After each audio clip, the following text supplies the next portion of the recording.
The town was called Mareton, and I picked it for the same reason most people pick a town like that, which is that I had run out of better reasons to stay where I was. I was 30. My job was remote, low pressure, a quiet kind of editing work for a company that made educational software, and the salary was modest, but enough to live on if I lived somewhere small. Mareton was small. The listings showed brick storefronts and a river that bent through the middle of it like a comma, and rents that made me laugh out loud the first time I saw them. I told myself it was a fresh start. The way you tell yourself anything when you've decided to do a thing and the deciding is already done. The apartment was on the second floor of a narrow building above a closed bakery. The bakery had been closed for 3 years, the landlord said, and the smell of old yeast still came up through the floorboards on humid days, faint, almost imagined. The roommate's name was Helene. We had met exactly once, on a video call that lasted 11 minutes, and what I remembered of her face was that her eyes were set far apart, and that she smiled with the bottom half of her mouth only, as if the smile started there and ran out before it reached anywhere else. She worked night shifts at a hospital 2 towns over, drove 40 minutes each way, slept during the day. Our schedules, she said, would barely overlap. That had sounded perfect.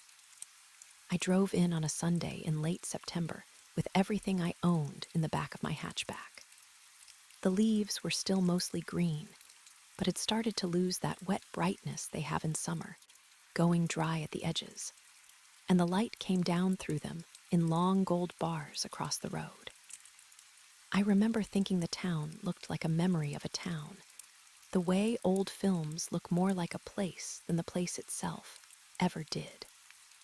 Helene wasn't home when I let myself in. She had left a note on the kitchen counter, written in narrow blue ink, that said, "Welcome, hot water takes a minute. Please don't move the plants." There were 4 plants in the window above the sink, and I didn't move them. My bedroom was at the back of the apartment, and it had a high ceiling and a single window that looked down into an alley with a dumpster and a strip of weeds growing along the brick. The previous tenant had left it clean. There were small marks on the walls where things had hung, faint rectangles of brighter paint, and the floor near the radiator had a worn spot the shape of a foot, as if someone had stood there often, shifting their weight while they did something I couldn't picture. I unpacked slowly. I'm a slow unpacker, always have been. I like to put things in places and then sit with them for a while and see if they belong, and move them if they don't. And so, by the time the light started to go, I had made it through about half my boxes and was on my hands and knees, pushing the empty ones under the bed for storage. That was when I saw it. A wooden box, no bigger than a paperback book, pressed back against the wall under the bed, near the corner where the dust collects and never gets touched. It was the kind of object you notice, and then don't trust your eyes about for a second, because it didn't look like something a previous tenant would forget. It was carved. Dark wood, almost black, with a pattern of small interlocking shapes worked into the lid, and a tiny brass clasp on the front that had gone green with age. I pulled it out. It was heavier than it looked. The carving was very fine, very deliberate, and the longer I looked at it, the more the pattern seemed to want to resolve into something: a face, a flower, a key, and then slipped back into geometry. The clasp opened easily. Inside, lined with faded velvet that had once been red and was now the color of a dried leaf, there was nothing. Just the velvet, slightly impressed in the middle as though something small had rested there for a long time.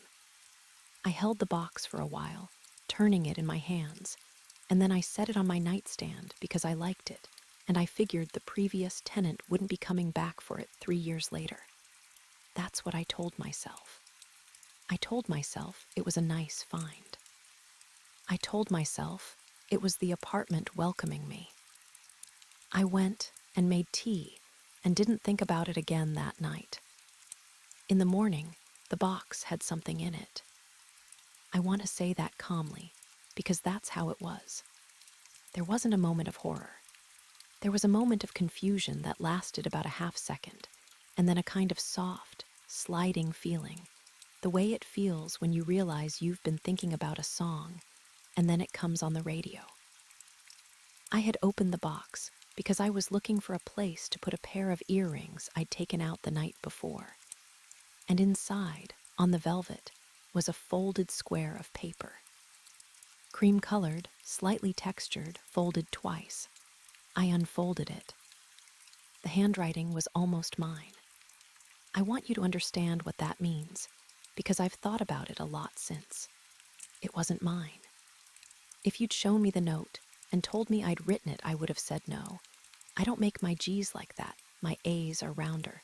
The line tension is wrong. But it was the handwriting of someone who had learned to write in the same classroom I had, or who had practiced from the same workbook, or who had once been me and then become slightly different. The note said, in 3 words, "Count the windows." I sat on the edge of the bed and I read it 3 times. I looked under the bed in case there was an explanation under there, a flap or a door or a little hidden tenant I'd somehow missed.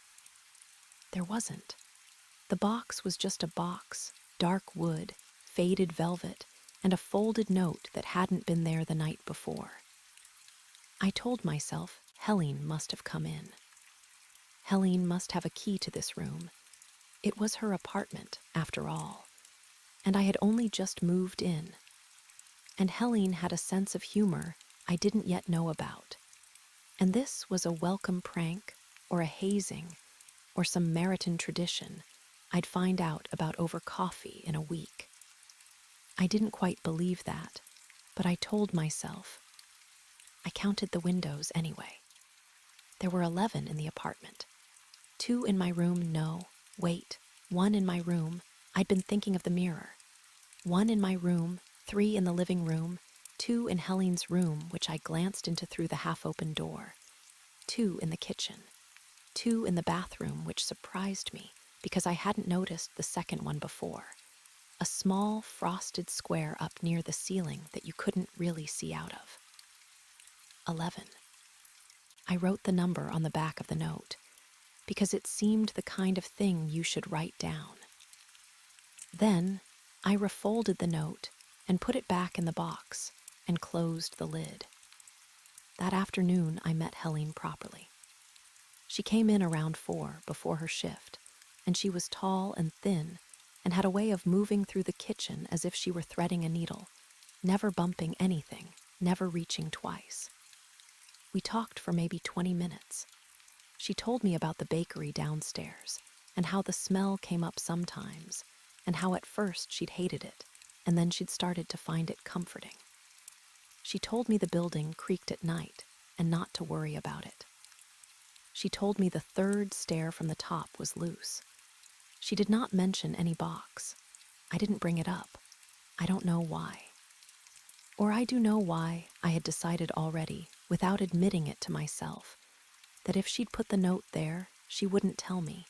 And if she hadn't put the note there, she'd think I was strange. And either way, the conversation wouldn't help me. So I kept it. That night, I checked the box before I went to sleep. The note was gone. The velvet was empty.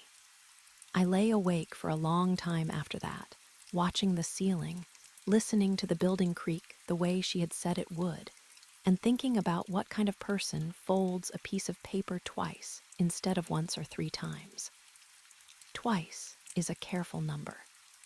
Twice is for when you want the paper to fit a specific space, and you've measured. In the morning, there was a key. A single brass key, small, the kind you'd use for a desk drawer or a music box. It was warm, which I noticed and then unnoticed, the way you do with details that make no sense. There was no note this time, just the key on the velvet and the box, and the morning light coming in slightly different than yesterday because the season was tipping. I took the key out. I held it in my palm. It didn't fit any of the locks I tried: the front door, the bedroom door, the bathroom, the closet, the little brass lock on a jewelry box of my mother's I'd brought with me. I put it back. I closed the lid. I went and made coffee. The key was still in the box that evening. So was a Polaroid. The Polaroid had not been there in the morning. It was leaning against the inside of the lid as if it had slid forward when I opened the box, and it showed a place I had never been. A long hallway with green wallpaper and a row of identical white doors, lit by a single yellowish bulb at the far end. The floor was checkerboard tile. There was no person in the picture, no number on any door, no clue as to where it was. The white border at the bottom of the Polaroid had a date written on it in pencil, in that same handwriting that was almost mine. The date was 3 weeks in the future. I want to be honest about what I felt at this point, because it wasn't fear, not exactly.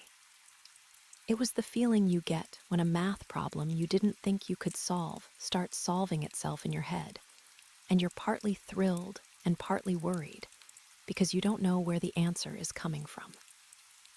I felt chosen is the word I keep coming back to, and that should have been the first warning, because nothing good begins with feeling chosen. I started keeping a notebook. I wrote down what was in the box each time I checked and when. I checked twice a day at first, then more. The pattern, if you could call it a pattern, was that things appeared in the morning and in the evening, never while I was watching. If I sat and watched the box for hours, nothing happened. If I went into the kitchen for a glass of water, sometimes something would be there when I came back. It was as if the box was shy, or as if it was being filled by something that didn't like to be seen. The first instruction came on the 4th day. It was a strip of paper, narrower than the first note, the same handwriting. It said, "Walk to the river at noon and stand on the 3rd bridge." Don't cross. I did. I want to be clear that I didn't have to. The rest of the world was working normally. The sun was out. My coffee tasted like coffee. My email had 3 new messages about a project deadline. I could have crumpled the note and gone on with my day. I went to the river at noon. There were 4 bridges in Mareton, I learned, counting from the train station. The 3rd was a small stone footbridge with iron railings painted black. I stood on it for 10 minutes. Cars went by on the road behind me. A man walked a dog along the path below. The water was greenish and slow and smelled faintly of leaves. Nothing happened. Nothing happened in the visible sense. But while I stood there, I noticed something I want to describe carefully, because it was the first thing I couldn't explain afterward. The bridge had no shadow. It cast a shadow on the water. The railings made a black grid down on the surface. But the bridge itself, looking back at the road I'd come from, didn't have a shadow on the ground. The trees did. The lamppost did.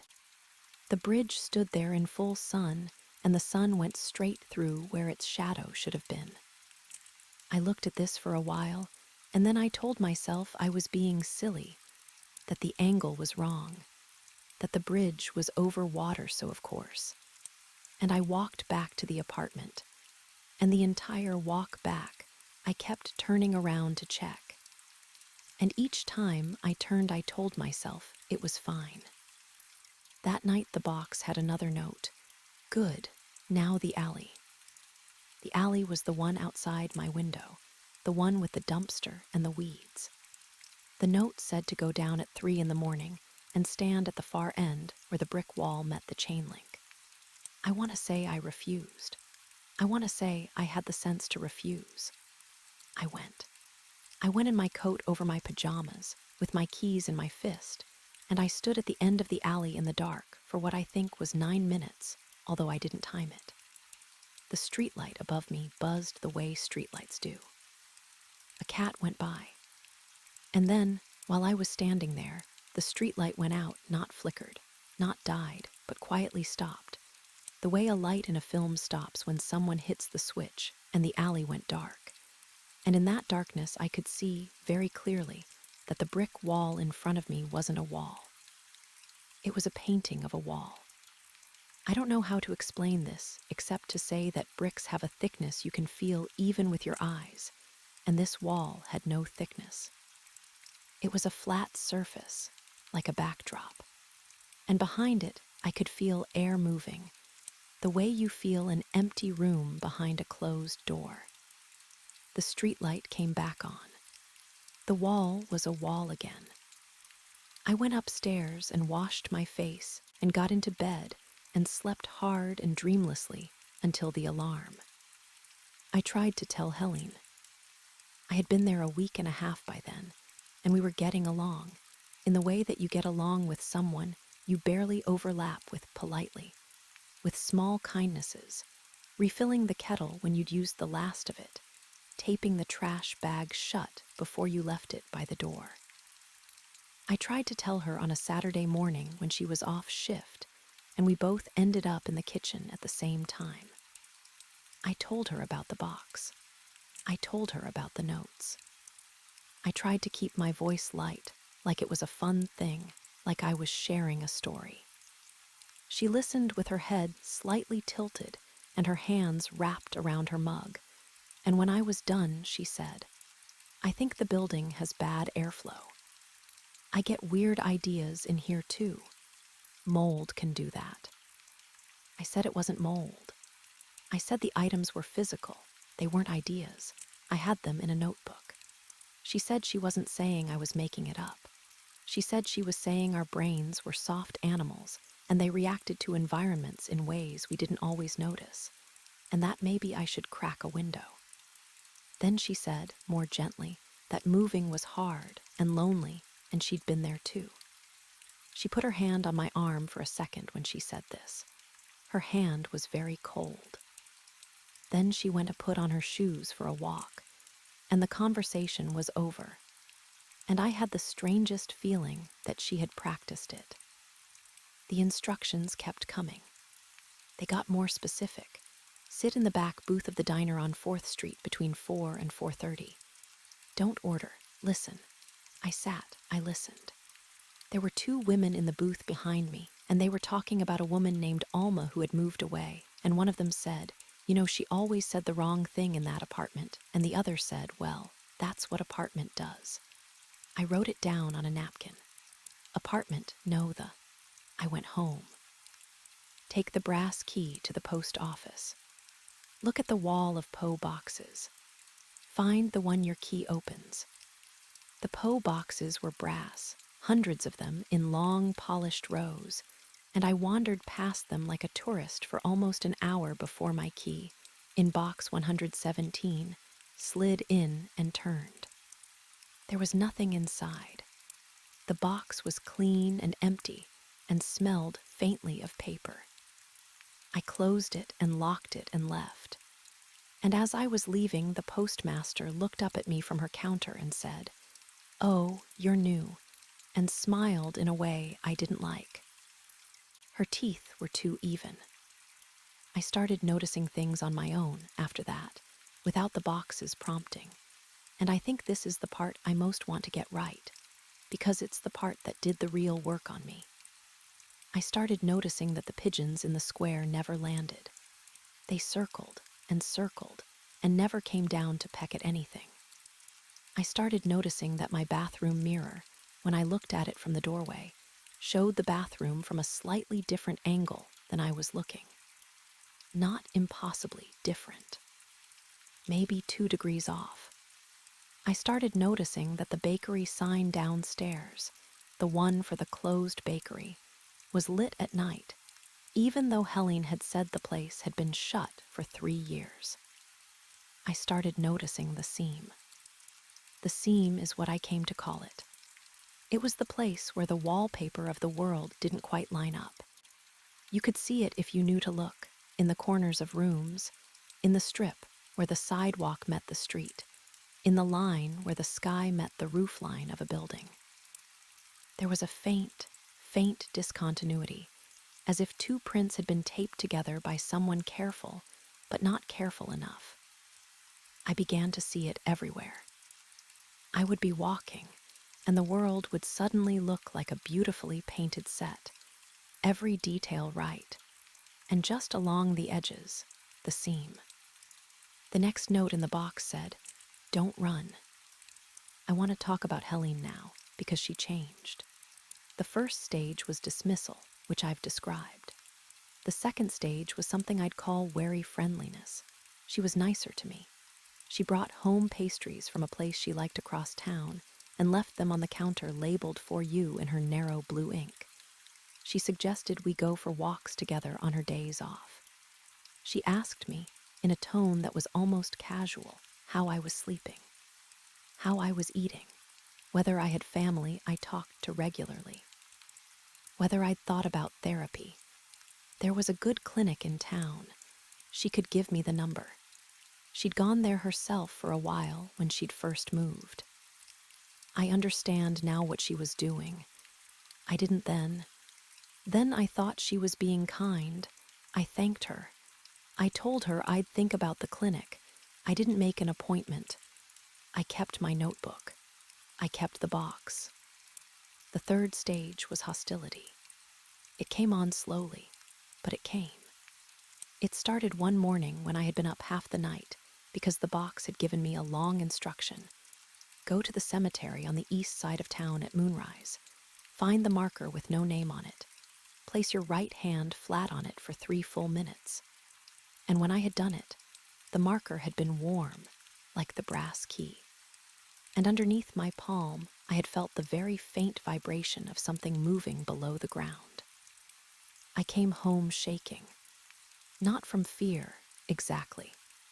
From the way you shake after you've held a heavy thing for a long time and put it down. Helene was at the kitchen table when I came in. She was waiting up. She had her hands flat on the table in front of her, and she said, "Where were you?" I said, "I went for a walk." She said, "You've been going on a lot of walks." She said, "I think we should talk about what's happening with you." And then she said, very calmly, "I don't think you should keep that box." I had not told her the box was still there. I had told her about the box, weeks ago, the once. I had not mentioned it since. She had no reason to know I still had it, no reason to know it was still active, no reason to refer to it as a present tense thing.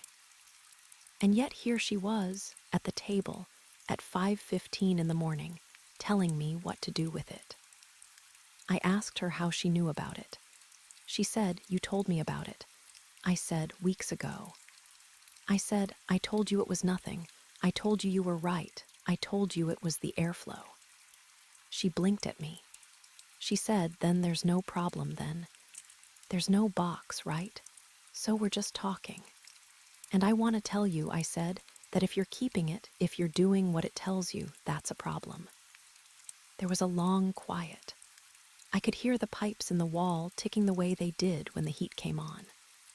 I could hear the floor of the bakery downstairs, which I had never, in my time there, heard make any sound, suddenly settling, a soft wooden groan, as if a foot had pressed down on a board far below.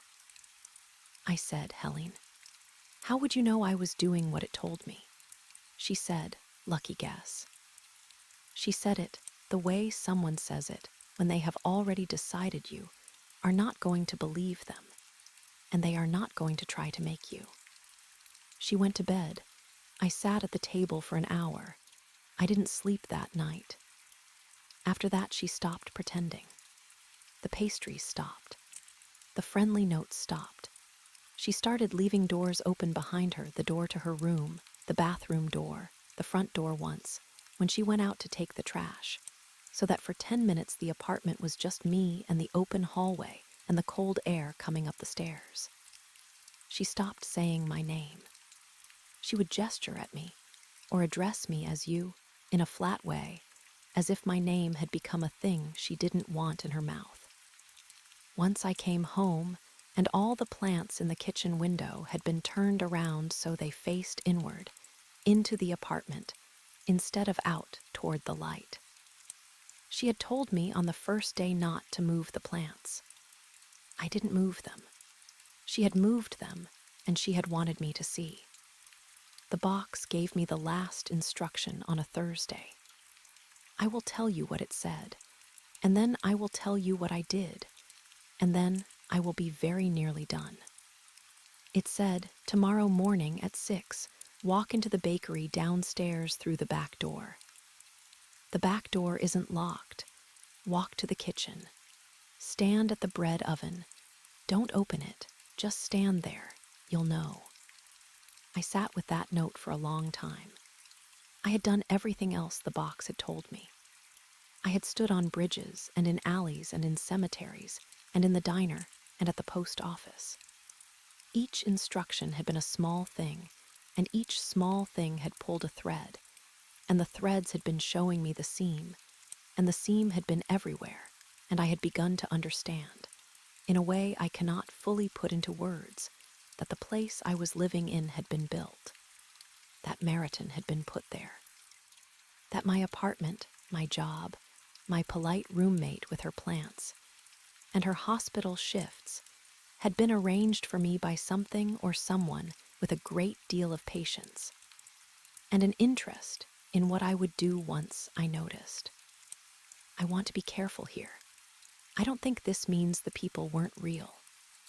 The man who walked his dog by the river, I think his dog was a real dog, and I think he loved it. I think the two women in the diner had real lives and real worries. I think Helene, the Helene who first met me on that 11-minute video call, was a real person somewhere. What I think is that what I was inside of was a kind of staging, the way a play is staging. The cast was real, the script was real, and the building of the set was the part that wasn't quite the world. The world was further out. The world was past the seam. The box was showing me where the seam was. Each instruction had been a place where the staging was thinnest, and each time I went there, I had been able to see a little more of what was behind it. The bridge with no shadow, the painted wall in the alley, the mirror that was off by 2 degrees, the pigeons that didn't land, the Poe box that was empty because no one had ever needed to put anything in it, because the props were only as detailed as they had to be. The marker in the cemetery with nothing under it, but the soft movement of something that wasn't earth. I think I was being asked, gently, whether I wanted to keep going.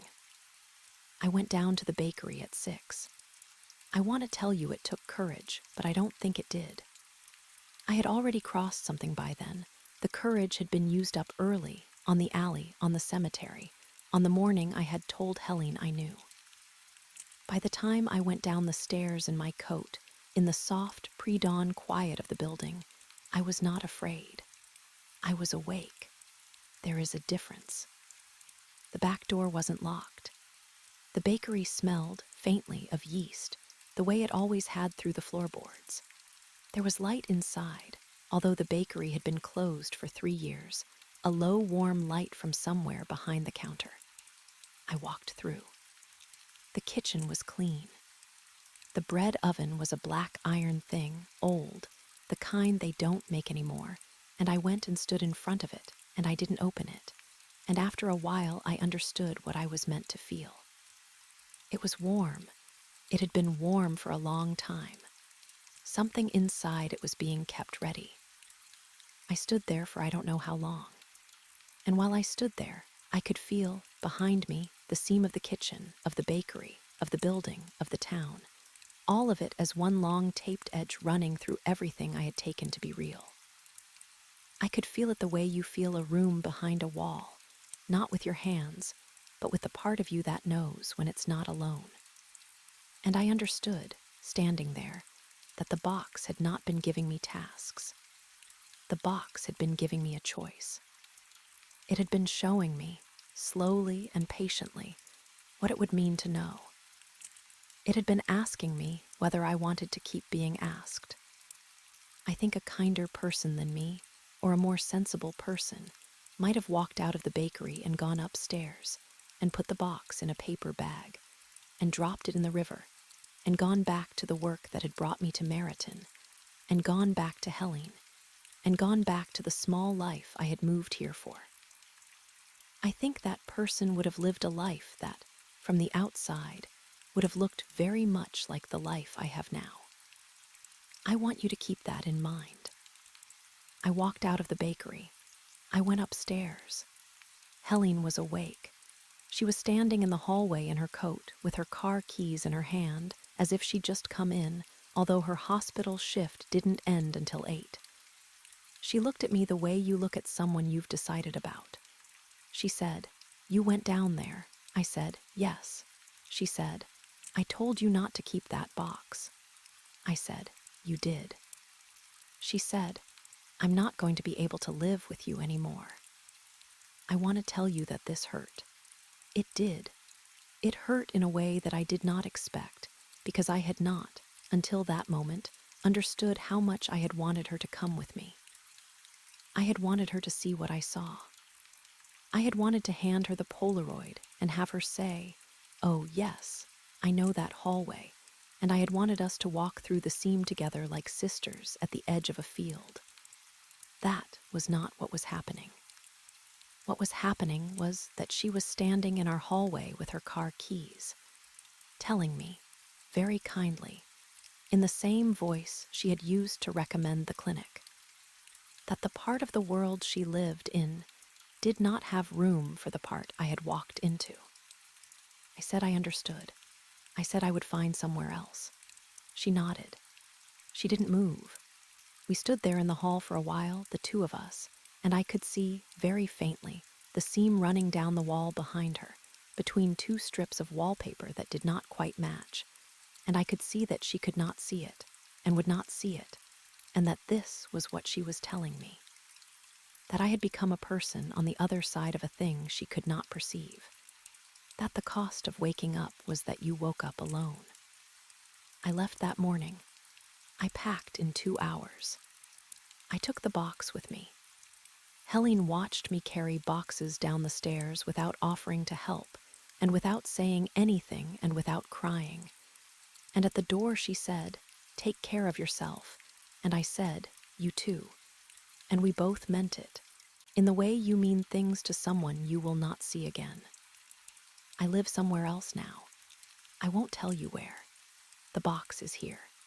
It still gives me instructions, although they come more rarely now, sometimes weeks apart, sometimes months. The seam is around me here too. It's around everywhere. I've come to understand. It isn't a Mareton thing. Mareton was just where the seam was thin enough that I could be shown, and I see it in small ways most days. The way certain rooms have an extra inch of depth they shouldn't have. The way some strangers look at me a beat too long, as if checking. The way the moon, on certain nights, hangs in the sky like it's been pinned there, very carefully, by a hand that wanted it to be exactly where it is. I think about Helene. I hope she's well. I hope her plants are still facing the window. I hope the bakery downstairs has, in her version of it, stayed closed and cold and empty, and that the smell of yeast through the floorboards is, for her, only the smell of yeast through the floorboards. I do not anymore wish that she had come with me. That was a young thing to want. People are entitled to the world they can see. It is not a kindness to drag them past the edge of it. If you're hearing this and you have, somewhere in your house, a small ornate wooden box that you don't remember buying, I want to tell you something gently. You don't have to open it. You really don't. The box is patient. The box will wait. There is a version of your life in which you put the box in a drawer and live a long, soft, ordinary span of years, and meet people, and love them, and be loved, and never know about the seam, and that life is not a lesser life. That life is a kind of grace. But if you do open it, and if the things inside start to almost look like your handwriting, and if the instructions begin small and grow stranger, and if one morning you find yourself standing in front of a warm oven in a bakery that has been closed for 3 years, then I want you to know that someone else has been there too. And I want you to know that what is on the other side of the seam is not, as far as I can tell, cruel. It's only quiet. It's only patient. It's only been waiting for you to notice. I still don't know who wrote in the handwriting that was almost mine. I have a guess. I think she was me, or a version of me, the one who opened the box first, in some other arrangement of the same room, and left the note for the next one. I think we are passing the box down a long line of ourselves, and that each of us, when we are ready, leaves a folded square of paper for the woman who comes after, and that all of us are walking slowly in the same direction, away from the bakery and toward the place in the Polaroid, the long green hallway with the row of identical white doors. I have not gone there yet. The Polaroid is still in the box. The date on it has passed. It doesn't seem to matter. I think, when I'm ready, one of those doors will be mine. For now, I sleep well. That surprises people when I tell them, although I don't tell many. I sleep well because the worst thing that can happen to a person who is starting to see the seam is to keep pretending she doesn't, and I am no longer doing that. I sleep with the box on the nightstand. I sleep with the window open a little, even in winter, because I like the cold air. I sleep alone in a small room in a town I haven't named for you. And outside my window the street is quiet, and the moon is exactly where it is meant to be. And somewhere far off, a street light buzzes and then, very softly, goes out.